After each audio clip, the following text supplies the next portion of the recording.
পাকিস্তানের নেয়া এক পদক্ষেপে আকাশে বিপদে পড়েছে ভারত।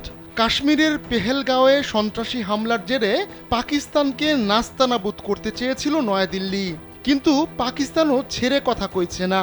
তাই ভারতের পাল্টা নানা শক্ত পদক্ষেপ নিয়েছে ইসলামাবাদ। এবার পাকিস্তানের নেয়া এক পদক্ষেপে বড় বিপদে পড়েছে ভারত। দুই দেশের মধ্যে সম্পর্ক উন্নয়ন না হলে পাকিস্তানের এমন পদক্ষেপের জন্য ভারতকে চড়া মাশুল দিতে হবে। কূটনৈতিক সম্পর্ক আগে থেকেই নড়বড়ে ছিল ভারত পাকিস্তানের।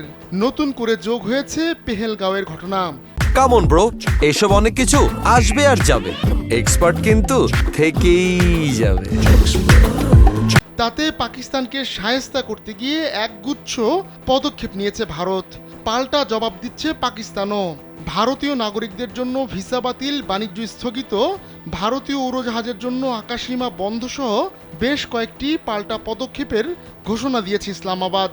পাকিস্তানের এমন আকস্মিক ঘোষণায় ভারতের আন্তর্জাতিক ফ্লাইটে বড় পরিবর্তন আসতে পারে। পাকিস্তানের আকাশসীমা ব্যবহার করতে না পারলে যুক্তরাষ্ট্র, ইউরোপ ও মধ্যপ্রাচ্যের গন্তব্যের জন্য ভারতীয় ফ্লাইটগুলোকে বিকল্প দীর্ঘ পথ ব্যবহার করতে হতে পারে। যাত্রাপথ দীর্ঘ হয়ে গেলে বাড়তে পারে বিমানের টিকিটের দাম। বিশেষ করে আন্তর্জাতিক রুটে এই ভাড়া বৃদ্ধির সম্ভাবনা অনেক বলে শঙ্কা বিশ্লেষকদের।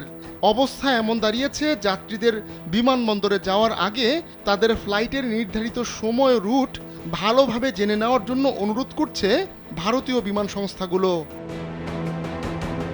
কাশ্মীরে হামলার সময় সৌদি আরবে রাষ্ট্রীয় সফরে ছিলেন ভারতের প্রধানমন্ত্রী নরেন্দ্র মোদী, কিন্তু হামলার খবর পেয়ে তড়িঘড়ি দেশে ফিরে আসেন তিনি। তবে দেশে ফেরার পথে মোদীকে বহনকারী উড়োজাহাজ পাকিস্তানের আকাশসীমা এড়িয়ে যায়। বিশ্লেষকদের ধারণা, এভাবে আকাশপথ এড়িয়ে যাওয়া নিরাপত্তা ঝুঁকি সম্পর্কে আগাম সতর্কতার ইঙ্গিত দেয়। এখন বাণিজ্যিক ফ্লাইটও যদি রুট পরিবর্তন করে তাহলে ভারতীয়দের পকেট খালি হয়ে যাবে। ভারত শাসিত কাশ্মীরের পেহেলগাঁওয়ে গেল মঙ্গলবার পর্যটকদের উপর বন্দুকধারীরা হামলা চালায়। এতে ২৬ জন নিহত হন। ওই হামলার জন্য পাকিস্তানকে দোষারোপ করছে ভারত। দেশটির গোয়েন্দাদের দাবি, পাকিস্তানের জড়িত থাকার মতো তথ্য প্রমাণ রয়েছে তাদের কাছে। অবশ্য ওই হামলার পরপরই এর দায় স্বীকার করে দ্য রেজিস্ট্যান্স ফ্রন্ট নামের অপেক্ষাকৃত কম পরিচিত একটি সংগঠন। ধারণা করা হয় এটি পাকিস্তান ভিত্তিক লস্করি তৈয়বার একটি শাখা। আহমদুল্লাহ শিকদার, কালবেলা।